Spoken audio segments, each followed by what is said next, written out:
किसी भी induction cooker को उसके आंतरिक बनावट के आधार पर इंटरनल स्ट्रक्चर के आधार पर 4 भागों में डिवाइड करते हैं। नंबर 1 होता है कंट्रोल पैनल। कंट्रोल पैनल के द्वारा इंडक्शन कुकर के संपूर्ण फंक्शन को कंट्रोल करते हैं। और इसके अलावे इंडक्शन कुकर के अंदर ही एक सबसे महत्वपूर्ण कंपोनेंट यूज़ किया जाता है जिसको कहते हैं इंडक्शन कॉइल। इस कॉइल को 220 वोल्ट की हाई फ्रिक्वेंसी देते हैं। हालांकि इसके अंदर जो मेन किट लगा होता है, इस किट को 220 वोल्ट की लो फ्रिक्वेंसी देते हैं। यहाँ पर 220 वोल्ट की लो फ्रिक्वेंसी देते हैं और 220 वोल्ट की जो लो फ्रिक्वेंसी देते हैं उस फ्रिक्वेंसी को हाई फ्रिक्वेंसी बदलने के लिए यहाँ पर एक आईजीबीटी और यहाँ पर एक rectifier diode, bridge rectifier diode use किया जाता है इस हीट सिंक के साथ। चूँकि ये दोनों काफ़ी हीट होते हैं तो इसके लिए इनके साथ हीट सिंक यूज़ में लाते हैं। जब इसको ऐसे करके देखेंगे तो देखेंगे कि इस किट के ये जो है इस साइड में देखेंगे कि यहाँ पर एक डायोड यूज़ किया गया है और यहाँ पर देखेंगे कि एक ब्रिज डायोड यूज़ किया गया है और यहाँ पर एक आईजीबीटी यूज़ किया गया है। ब्रिज डायोड में देखेंगे कि इसमें 4 टर्मिनल होते हैं, तो यह 2 जो बीच वाले टर्मिनल होते हैं उनको 220 वोल्ट की एसी देते हैं। जो 220 वोल्ट की एसी जो थोड़ा देर पहले समझे कि जो यहाँ 220 वोल्ट की एसी प्रदान करते हैं, यहाँ जो देते हैं 220 वोल्ट की एसी, वही 220 वोल्ट की एसी लेकर के सबसे पहले इस डायोड के दोनों बीच वाले टर्मिनल पर देते हैं 220 वोल्ट की एसी। जो एसी देते हैं तो इस डायोड के द्वारा उस एसी 220 वोल्ट एसी को डीसी में बदला जाता है। और यहाँ देखेंगे कि इस डायोड के ऊपर ही लिखा होता है नेगेटिव और पॉजिटिव लिखा होता है। तो देखेंगे कि ये जो है ये जो साइड वाला जो टर्मिनल है वो नेगेटिव का है, जबकि इधर वाला टर्मिनल पॉजिटिव का है और बीच में 220 वोल्ट की एसी देते हैं। तो इस प्रकार से इस डायोड के द्वारा यहाँ पर नेगेटिव और यहाँ पॉजिटिव सप्लाई प्राप्त होती है। इसके बाद इसी सप्लाई को लेकर के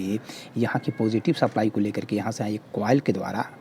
देखेंगे कि यहाँ से एक कॉइल लगा होता है और कॉइल के द्वारा यहाँ की पॉजिटिव सप्लाई को लेकर के ऐसे होते हुए सीधे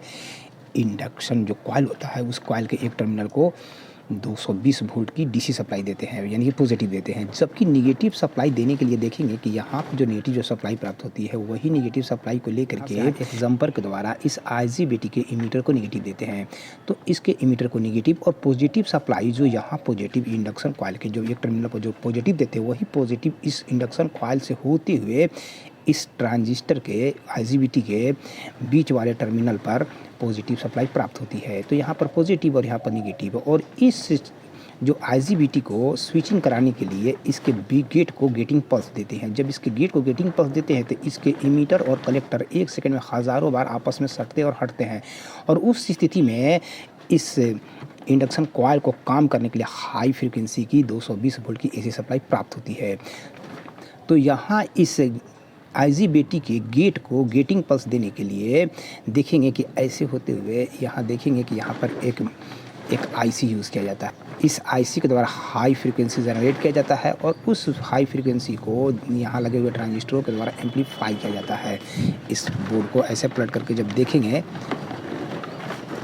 तो इस आईसी के द्वारा जो हाई फ्रिक्वेंसी जनरेट किया जाता है तो उस हाई फ्रिक्वेंसी को आगे चलकर एम्पलीफाई करने के लिए और रेगुलेट करने के लिए इन ट्रांजिस्टरों को देते हैं और ट्रांजिस्टर से होते हुए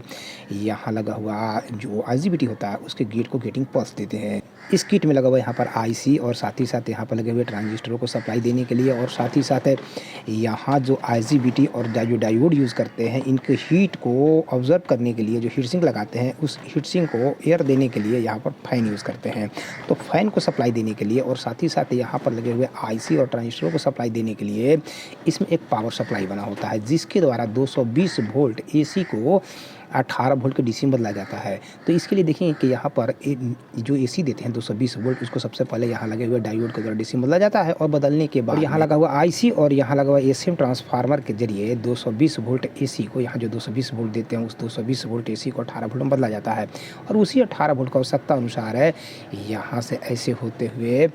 फैन को सप्लाई देते हैं और साथ ही साथ है यहाँ लगे हुए आईसी और ट्रांजिस्टरों को सप्लाई इस पावर सप्लाई से 18 वोल्ट के पावर सप्लाई से देते हैं। तो जब कभी भी अगर 18 वोल्ट की सप्लाई प्राप्त नहीं हो तो उस स्थिति में खराबी यहाँ से लेकर यहाँ तक की होगी। और इस आईसी के फंक्शन को कंट्रोल करने के लिए देखेंगे कि यहाँ पर कंट्रोल पैनल लगा होता है। कंट्रोल पैनल के द्वारा इस आईसी के फंक्शन को कंट्रोल किया जाता है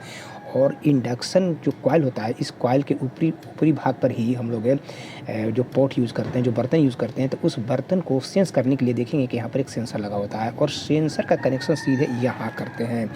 जो कि बर्तन को बर्तन को सेंस करते हुए और इसकी इन्फॉर्मेशन जो है इस आईसी को देने का काम करता है। इन दोनों वायर का कनेक्शन यहाँ इस किट में देखेंगे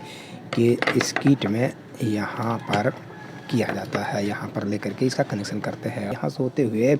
इसकी इन्फॉर्मेशन जो है इस आईसी को प्राप्त होती है। इस प्रकार से आईसी अपने फंक्शन को कंट्रोल करता है। और यहाँ देखेंगे कि इन दोनों जो यहाँ पर जो आईजीबीटी और जो यहाँ पर जो डायोड लगे होते हैं, इनके हीट की इन्फॉर्मेशन भी लेकर के यहाँ दिया जाता है। तो इसके लिए भी इनके साथ एक सेंसर यूज़ किया जाता है जो कि यहाँ इन्फॉर्मेशन देने का